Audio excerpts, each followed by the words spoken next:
Hello guys, আসসালামু আলাইকুম। আমি জামাল। বিশেষ করে আজকে আবার নতুন করে বিষয়ের আপডেট নিলাম, আপনাদের কাছে আপডেট দিলাম।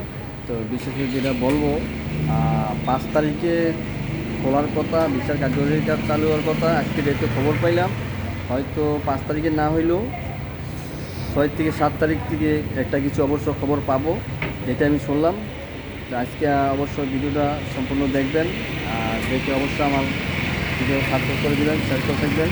আর যেহেতু আর 2-4টা দিন আপনারা ধৈর্য ধরেন, 5 তারিখ যেহেতু বলছে, অতি সংক্ষেপের সময় কম, করলে তো আর সময় লাগে না, করলে তো দেখেছে 2 ঘন্টাই এনাফ।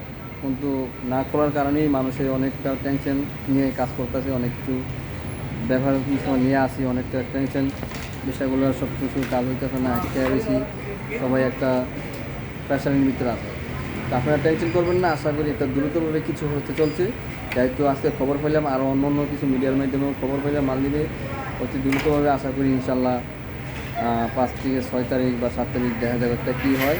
আপনারা অবশ্যই একটু ধৈর্য ধরেন, ধৈর্যের সাথে সাথে ইনশাল্লাহ কিছু একটা হবে সামনের দিকে। যেহেতু ঈদ মিট গেলেও সব কিছু এমপি নির্বাচনগুলো অতি দ্রুতভাবে একটা কিছু আশা করা যায়। আপনারা একটু ধৈর্য ধরেন, একটু ঠান্ডা মাথায় থাকেন, নামাজ পড়েন, আল্লাহর কাছে বিশ্বাস রাখেন, দোয়া করেন, ইনশাল্লাহ হবে অতি দ্রুত। সবাই ভালো থাকেন, সুস্থ থাকেন। খোদা হাফেজ।